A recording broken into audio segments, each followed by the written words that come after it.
Hi, welcome to the Sifu Mimi Chan Show. Thanks for joining the conversation.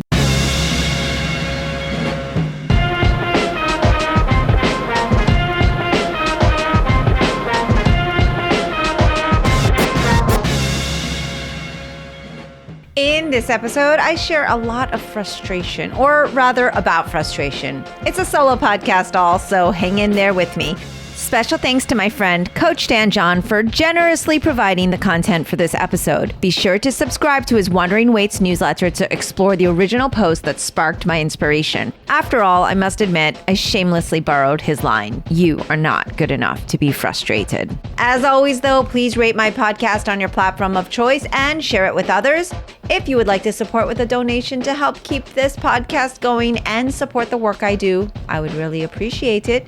You can become a patron of the show by visiting my website or patreon.com/SifuMimiChan. For comments or suggestions, reach out on social media at SifuMimiChan. Now, on with the show. Hello, everyone. It's another solo podcast. Today, I am sitting in my office, as you can see, using the very fancy Apple Studio filter so that you can barely kind of make out what's happening in the background unless I kind of back up towards it. You could start to see my books and things like that, but obviously my really cool art from all of the amazing artists that I had the pleasure of collaborating with, like Jim Lee and Stan Sakai, as well as so many others that are in the Asian American history book. If you haven't gotten a copy of that, please pick that up. I'm really proud of it, but also it just shares so much about Asian American history, especially here in Florida, that a lot of people don't know about. And it's fun for not just kids, but adults too. So quick plug on that. But today I am going to be talking about frustration, but specifically frustration in training. And I'm sitting at my desk because I do have notes today, and I had something that I actually wanted to read. So forgive me in my notes, and it's not going to make for a very exciting YouTube video, but audio people, you don't have to look at me anyway. So lucky you. My friend, I'm so happy I get to say friend, Coach Dan John, has a very awesome newsletter called The Wandering Weights.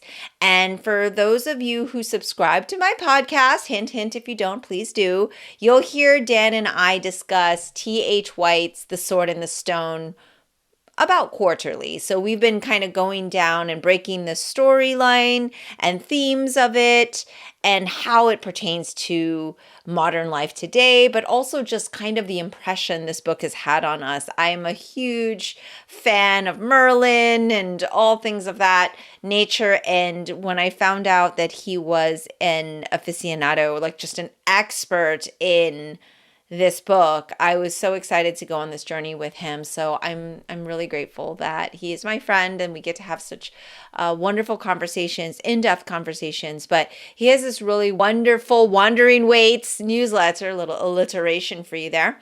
And just, he's so genteel and the sweetest man, but his Wandering Weights for a long time actually did break down the T.H. White Sword in the Stone, and kind of he retyped it and also gave his thoughts on all of that. So this is, our podcast is a little bit of a vocalization of those notes for those of you that already know Coach Dan John, because so many people already do. But for those that don't, he also, of course, is a world-renowned strength coach and has just so many accomplishments, has coached so many amazing athletes. And recently, my husband, not recently, honestly, this has been in my inbox for like over a year at least. And I've left it there because I was like, I'm going to talk about this one day. We're going to podcast about it, or we're going to go over it. And he forwarded me one of the posts that on weight training and coaching in general. And as a martial artist, there's so much overlap. For those of you tuned in, our last one was on how tic-tac-toe is a really great game for coaches.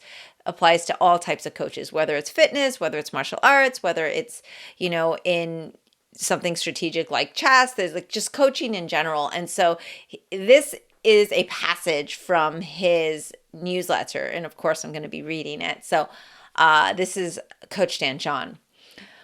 One of the hardest issues to deal with in the weight room is frustration. My old boss once warned me the most spoiled generation in history had kids. Good luck. I had complaining that parent I had been complaining that parents kept telling me how hard their kids worked, but frankly, I couldn't see it.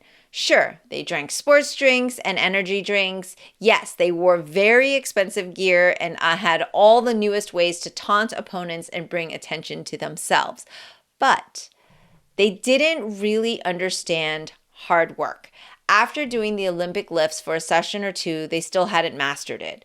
The parents told me, kids are frustrated. It reminded me of a story. Of course, it reminded me of a story. Gary Player is one of the most successful golfers in history. One day, the game had got the better of him and he stormed off the course. A fan yelled out, "I would give anything for one of your bad days." The story goes on that Player stopped and told the fan, No, you wouldn't." Later, he explained that he hears these kinds of things all the time, yet he doesn't see that fan out at the driving range as the sun comes up. The fan has never swung so many times that his hands have had bled into the gloves, and this fan doesn't understand the key to life, living, and performance. You are not good enough to be frustrated. If you spend 17 years mastering your craft, you might be allowed to tell us you are frustrated. If you spent 17 minutes, please pipe down and try again. You are not good enough to be frustrated. Showing up to practice barely on time with the rest of the team is just fine. Showing up early and practicing your craft alone is better. Finding time in the off season to master the fundamentals is far better than standing in a long line for your turn during the season. If I come into practice and watch you struggling to learn your craft and master your movements, then let us find a new way, a better way. If this doesn't work, we will keep trying new methods and ideas until we run out of time and energy. Then we will get back up and try again. We are not going to invite frustration to these sessions. I just don't think we are good enough. And that's the end of the part of the newsletter. I should probably just end it there, and Dan does such a concise job of writing succinctly and making it very clear. But since this is my podcast, I guess I'm just going to keep rambling a little bit longer for you on this subject, especially as it pertains to martial arts. He used some key words in there like hard work, which of course it's Kung Fu. He used key words like 17 years versus 17 minutes. I have so many students who have been with me for like 10 or 15 years that tell me, actually, I still feel like a beginner. And, I've been doing this over 40 years, and I can tell you that sometimes I still feel like a beginner. The frustration for martial artists often comes in that they don't feel like they're quote unquote progressing fast enough. And this is why this newsletter spoke to me so boldly. It just really jumped out at us, and Oscar forwarded it to me right away for obvious reasons, because we hear this all the time. I'm frustrated, I'm not learning fast enough, all of these things. And many of our students at the temple, like, we love them all. We love all of our students. We love the fact that they come, that they join a traditional Kung Fu school in 2024, that this is something that people still want to do. So we are grateful. But the frustration on our end comes when they expect immediate results. And I understand why. We're in an American culture. We have immediate satisfaction, in the world. It's just like, we go in through the drive-thru, we expect our food hot, perfect, ready to go. We go into a store or we order on Amazon now, we expect our stuff here next day at least, or, same day delivery. And heaven forbid, we wait like a week now for anything, right? So we're just in a world where patience and waiting is not really as tolerated or as common. And so for us at the temple at Wah Lam, after 10 years of training, you can actually still be considered a beginner. And if you think about in the span of a beginner of 10 years, and I know that's not really true, you're not an actual beginner, but say we do a little calculation, and you all know I'm not a math person, but if you think about how many hours a week in 10 years does a student really train, right? Like, we have students that have been with us 10 years that are completely different levels because of the numbers of hours they put in per week, in and out of the classroom, right? Because just practicing your 1 or 2 hours a week versus someone who trains 5 times a week, but also does, cross training and more practice at home, that's just going to basically, quadruple the progress, right? And this scenario that I'm going to lay out for you happens at least once a year. We'll call them student red and blue, or green and purple, or however you want to put it. But let's just say red and blue, right? So student red and blue start the same day. And after 5 years, student blue is light years past the student who, in student red in curriculum. And they're like, hey, student red's like, I'm upset. I'm frustrated. And sometimes it's not even just their frustration. It's also that they get down on themselves. They say, I suck, I'm not good, et cetera, et cetera. Or we've often even heard things like the teaching's unfair, that person gets to learn faster, I'm being held back. So there's a lot of narrative. And there's always a very specific line of questioning that I like to ask. And I ask the student, how many times do you come to class? How many extra hours do you practice at home? How many private lessons have you taken? What other activities do you do that complements your training? Do you have work or other activities that keep you from training? What distractions do you have in your life? And then lastly, do you know what the entire regimen and training schedule of the student you're comparing yourself to, student blue over there? So it's like, why are you comparing yourself? And I know it's really, really common to do, right? It's really easy to say, hey, I started the same day as XYZ over here, and they're on, the double broadswords. I want to learn the double broadswords. Well, who doesn't? Double broadswords is super, super cool, obviously, not just one sword, but two, right? But the thing is, we usually don't take that moment to think about what we are doing as students. And I'm just as guilty. Like if something's not happening fast enough, I get very impatient. But if you think about a typical American student that comes into our school, how many train 7 days a week and 3 extra hours on their own? Not too many. Even the ones that are die hard don't really do that. We all have lives, right? And so going above and beyond is rare. And they do deserve, right, to learn more and to progress faster because they're putting in the work. But it's just that it's a very small percentage. However, they're the ones that usually stand out at the school. People see that and think like that's the norm. Really, they're the outliers, right? There's also a circumstance. Some people have all this extra time that they're able to come for, earlier hours before class and train on their own, or they have a really easy schedule and they can practice on their own. Like, we just don't know everyone's circumstance in life. So it's really difficult when we compare ourselves to others. And also it's really frustrating. I know I'm not supposed to be frustrated, right? Where this whole conversation is on, you're not good enough to be frustrated. And I certainly feel that way. But the frustration from the teaching side comes from the fact that I'm going to say it and people aren't going to like it, but students are entitled. They think that because they pay tuition to come to class or they showed up and they are who they are, that they are entitled to learn more, or they are entitled to being better at what they're doing, right? They just think they're entitled to this art form, which honestly is a privilege, right? I feel privileged to be able to teach it, to be able to carry on the legacy.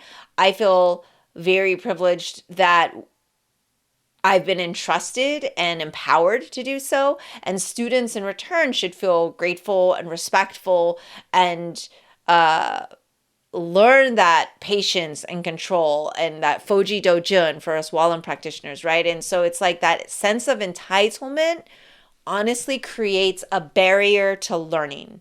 So if you start to feel that you deserve something, take a moment to think about why that is, or if that's really true. So for me personally, if I'm getting frustrated, I really want to take that deep breath and that step back. That's my process. I don't know what, works for everyone else.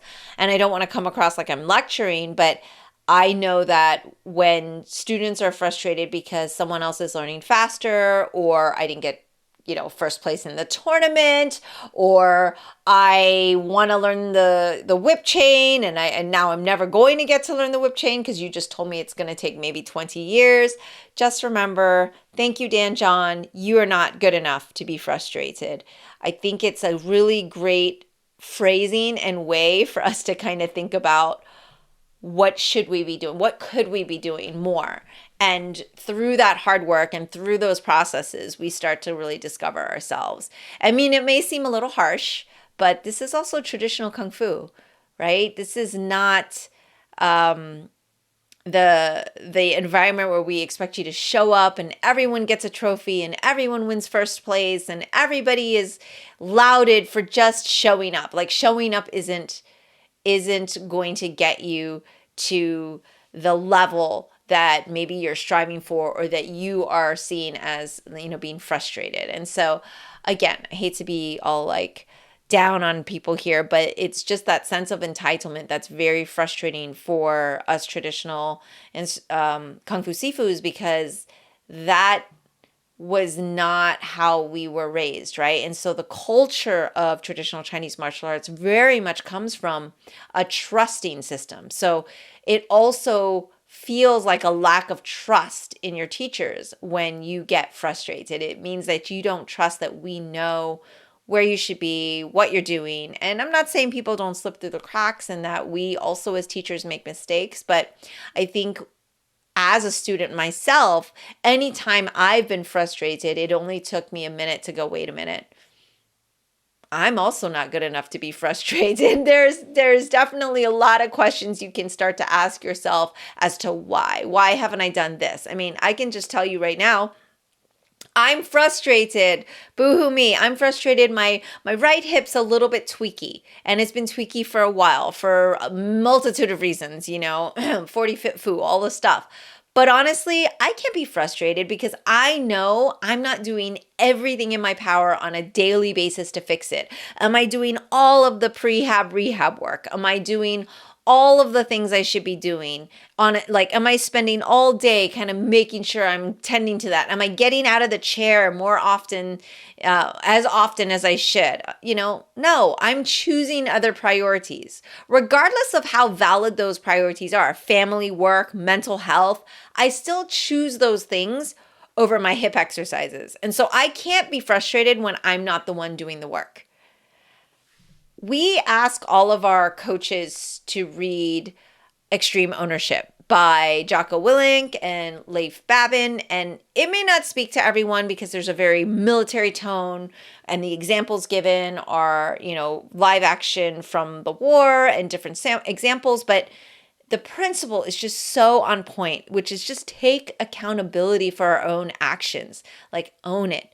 Own if something is frustrating you, like, yes, there's outside factors, right? But at the same time, like we can own our own actions. And I think that's something that I have to constantly remind myself to do. It's not easy.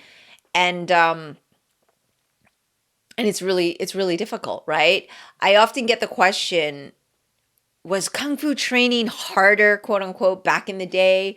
And I'm like, well, back when? In the 80s when I trained, in the 90s when I trained? Or are you talking about the 50s and 60s where, my father was kind of coming up into his own as a martial artist? Or are you talking about ancient China where soldiers were training in, and where old school like Kung Fu masters were training in the villages and stuff? Like, what does back then mean, right? But even if we just look back, say 20 years ago, just think about all the changes we've had, right? The smartphones have changed the face of the world. And that this next wave of AI, that's going to be, the world's changing, right? So were things harder or were they easier? If you ask my parents' generation, right? And I think everyone's heard the story about walking uphill both ways to school, or if you ask a teenage student, like how hard they have it versus their parents, they'll say, well, you don't get cyberbullied and you don't have the social media distractions. You don't have all of these different technological and socio situations that life was simpler maybe when we were, in your day kind of thing. So every generation, I think, has their own challenges, and every person, every individual has to handle those in their own way. So we can't really say if something was harder. Like, yes, some things were harder, right? Because we weren't allowed to take water breaks, or we weren't allowed to do certain things, or there was a more strict level and regimented of training. But at the same time, things can be perceived as a little bit harder now because the communication has changed and the way of the students. So really, I think no matter what, it comes down to, as a martial artist, if you show up and do the work hard, do the repetition, like that practice, that perfect practice is essential. Like the philosophy at Walam and in Chinese martial arts, I think it's just like you want to better yourself, you want to be a better person. I just did a podcast on that, but really it's up to the coach or sifu to guide students to get the results. And because students have changed, we have to change the way we teach in a sense too, right? So when we get lazy or entitled students in traditional Kung Fu, that can be frustrating, but it's our job as sifus, as teachers, to guide them and instill the mindset needed to succeed. So while training was simpler back in the day, quote unquote, because we just worked hard, we showed up, things were more regimented. It was a little bit more like show up and do what you got to do. Whereas now, students that come in, they're a little more distracted. There's a lot of outside factors. There's so much more intake of information that makes you susceptible to stress and anxiety because you know the world is on fire and there's all this stuff going on, because we know climate change is happening and it's causing all of this stress for the future. Whereas back in the day, unless you read the newspaper or maybe tuned into the news exactly at the time when it came on, you weren't as aware, right? And so for us, we have to kind of know as teachers, how do we adjust to this type of student, right? And so this type of student that has all of these distractions and all of these stressors in life, like we have to find a way to get them to where they need to be. But our frustration and our disappointment comes when students come in and they aren't willing to learn the philosophy. They aren't willing to make those adjustments and to kind of come in with an open heart and empty cup, right? Like Master Chan always says, like, you have to empty your cup. And I know it's not just his saying. A lot of people say, if you can't learn if your cup is full, kind of thing. And he always says, like, if you eat too much, then you're just going to throw everything up. And I think that's a lot more graphic, but it works, right? And so, for example, right now we're currently in tournament training. So our Kung Fu calendar, our Walam calendar goes as follows. In the beginning of the year, it's Chinese New Year. So January, February, even into March now, we have shows, we're performing. And then once that wraps, we go into tournament training because over the summer, there's a lot of tournaments that students participate in. But right after that ends, we start preparing for fall shows. So there's a lot of performances here at the temple. And then also it starts to seg into us preparing for Chinese New Year. Like I already just sent out the schedule for Chinese New Year next year of like, when's the date? We already have some show requests and it's April, right? But the years go really, really fast. So it's like rinse and repeat. Chinese New Year, tournament training, show prep training, other stuff in between, prepare for Chinese New Year, and then we're back into the cycle. So it's an interesting dynamic to always have something going on. And this is what I was talking about with distraction. Like we are so distracted. Even within our Kung Fu training, we're distracted. Like we have some students that are like, I want to be a better drummer. Well, yeah, we do the drumming, but then if like we've got a tournament coming up, you're focused on that. You're not practicing your music skills and vice versa. Like some students are working on their skills. They don't get to be a good lion dancer because there's so much going on. So it can be very difficult and challenging, but I think this is where we need to remember we're not good enough to be frustrated, because we have to think about, well, sometimes we're not going to be able to do all the things. We have to kind of pick and choose. The beauty of a traditional art like Kung Fu is that the content itself doesn't really change, right? Like our Kung Fu style has been consistently taught generation through generation with some small variances, but ultimately at the core of it, it's the same.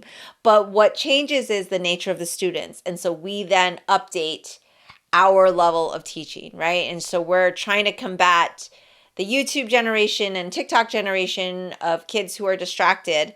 But then at the same time, I'm like, I don't know, Oscar used to say he stayed up at night reading comic books and staying up. And, we also had like people back in the day who just went clubbing all night or whatever the case may be. And so it's like, is it really that different, like, or just the distractions different, right? So, but I do think the information we take in has definitely changed. Like, I kind of call it the buffet of information that's available. And what we hope at Walam is that we will push forth all of the good stuff first. So as it pertains to martial arts, there's so many videos and tutorials and schools, to be honest, that are misleading.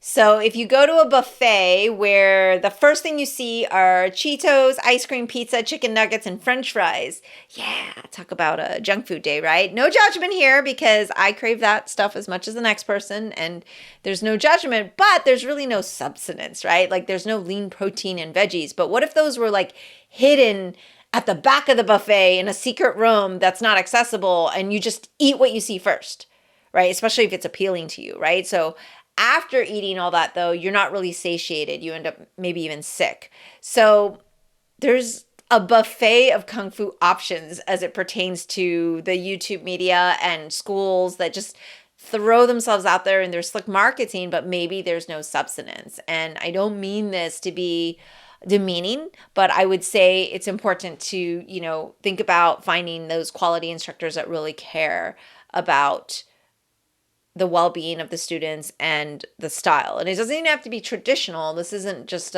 it's traditional martial arts versus the newer martial arts that have come out, or hybrids or anything like that. I think it's just quality, right? And so finding quality can also be really difficult, in the same way as there's like the junk food buffet. There's a junk food buffet of Kung Fu out there. And so sometimes it's also what you're introduced to first.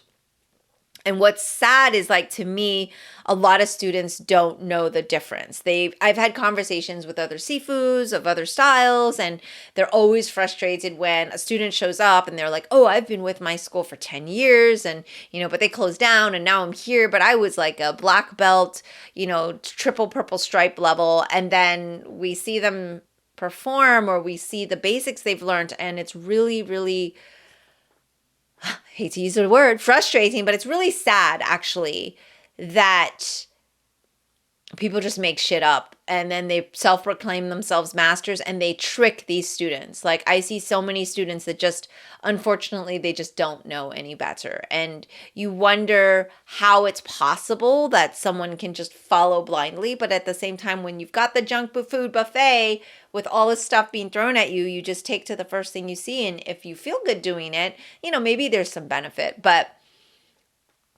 I tend to get very angry with situations where students who got greedy, disgraced their sifu, moved on to self-proclaim themselves masters. This doesn't just happen in Walam. It happens everywhere. And in particular, people who have trained with my father and have gone on to, slander our style or whatever, but this isn't really about them. But like, just to give you an idea of the boldness and the type of character of humans that we're dealing with, it's, my father generously opened his doors to everyone because that was his goal. It's what he wanted to do.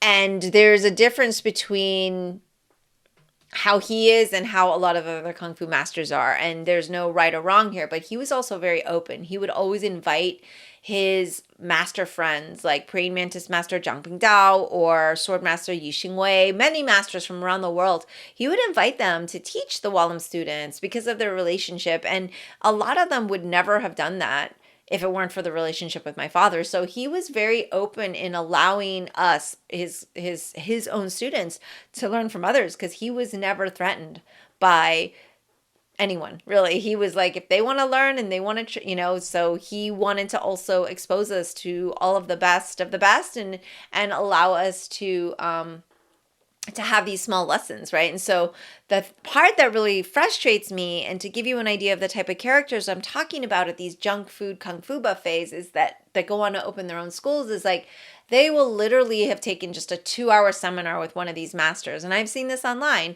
And they claim that they are now the descendants from that style and that they have been given the responsibility to continue teaching what they learned from this master because nobody knows better. They haven't done their research. They don't know that, this person never really learned from that master or doesn't have lineage or doesn't have actual time with this person, that they really just learned it in a 2-hour seminar. And because they have a photo with him, they now proclaim this was my master. And now that this person has died and can't defend themselves, they don't obtain permission to do so. They disregard any protocol, any respect, the order of respect that should be taken in order to kind of do something like that. So they just illicitly sell what they never rightfully owned in the first place. And those are the people that really frustrate me. And in a different way than I'm not good enough to be frustrated, because I think in this sense, this is where frustration has a place to be. But in the end, do I really have the right? Maybe what I should do instead is take that energy I give to frustration and instead use it to teach my students to be better, to pay it forward, to continuously help make better humans, which will hopefully make me a better human, and to just maybe even take that energy and work on my tweaky hip. I don't know, but I feel like frustration is something that we all combat, and I'm so curious how that works out for you. So there's a lot of better ways I feel for myself to use the little time on the earth I have than be frustrated. And so I'm going to try not to do that. And so if you'd like to share, though, what frustrates you and what you're going to do about it, I'd love to know. Please share.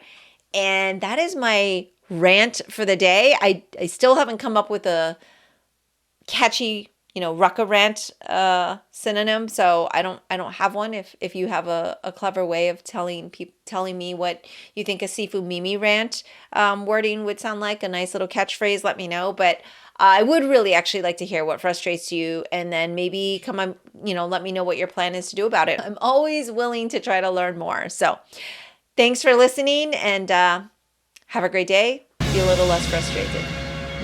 Bye. That's all for today's episode. Thanks for listening to The Sifu Mimi Chan Show.